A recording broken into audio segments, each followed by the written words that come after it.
Guys, mu by'ukuri tujye tuvuga ukuri guhari. Umuhanzi Yampano niba atabigukoreye mu mpera z'umwaka wa 2024 ngana bikoreye muri izi ntangiriro z'umwaka wa 2025 sinzi undi muhanzi uzabigukorera. Gusa hashobora kuba hari n'undi, birashoboka cyane. Ngewe icyo nshaka kugarukaho ni producer Element ndetse n'uyu muhanzi Yampano.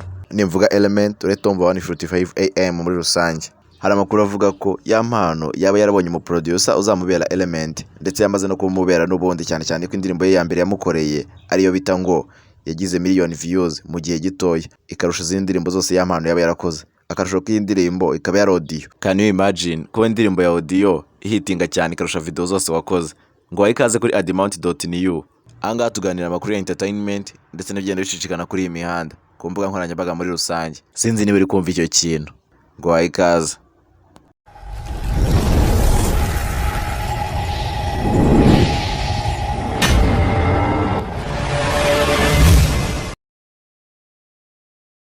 Si rimwe, si kabiri, ahubwo ni kenshi. Umuhanzi Yampano akunze kwikoma cyane producer Element amushinja gutonesha ndetse no kubera cyane. Ibi ngibi Yampano akabivuga avuga ko producer Element akunze kumurangarana, ko iyo bagiye gukorana umuziki producer Element yibanda mu gutonesha ndetse no kubera cyane, akajya gukorera abantu agendeye ku bushuti ntagendere kuko bashoboye, ndetse no kugira ngo azamuhe indirimbo ye ku gihe cya nyacyo bikagorana. Mu biganiro uyu muhanzi Yampano akunze gukora, akunze kwibanda kuvuga ko akunze gukora umuziki ndetse nabishaka cyane, ubona ko afite ishyaka, bityo bikaba bituma yifuza abantu bari mu murongo umwe bafite intumbero imwe bifuza kugera ahantu hamwe, hanyuma bakazamura umuziki nyarwanda. Yumvikanisha kandi ko ari n'umunyempano cyane ukomeye, bityo rero akaba yifuza umuntu umworohereza utamuvuna cyane, hanyuma nawe rero akaririmba kugira ngo agaragaze ibyo ashoboye.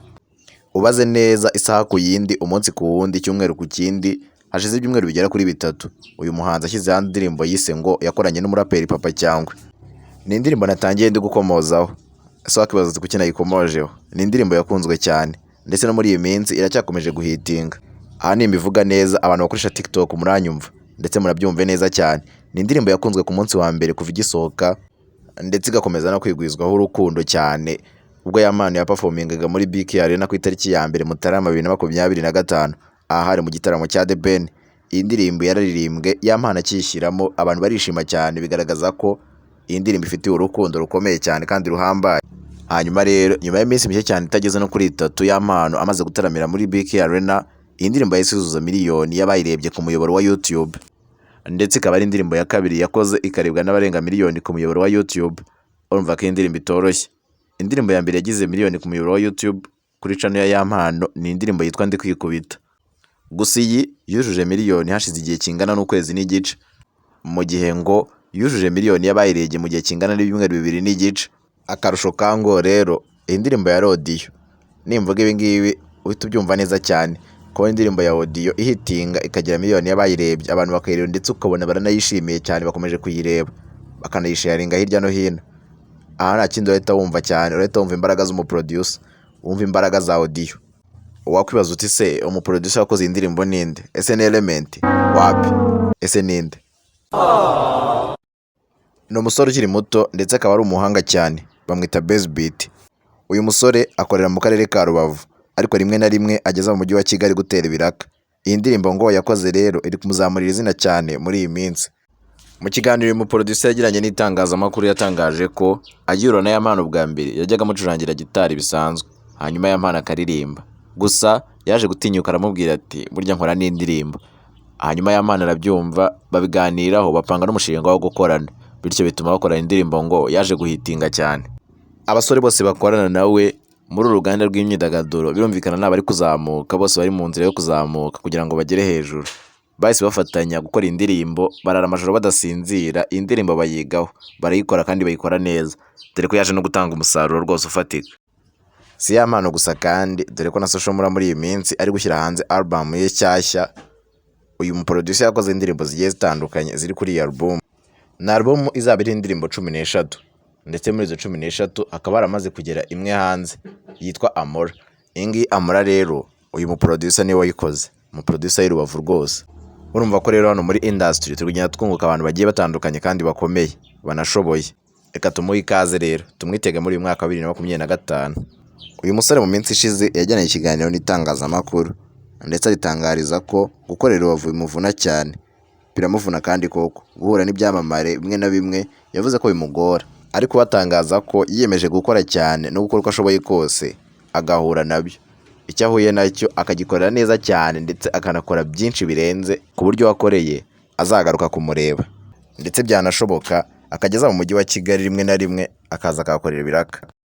Si uyu muproducer kandi tumaze iminsi tubona abaproducer bagiye batandukanye bari kugenda bazamura impano zabo tukagenda tubabona badutungura, cyane cyane aha ngaha twavuga nk'umuproducer muri 155am witwa Compressor.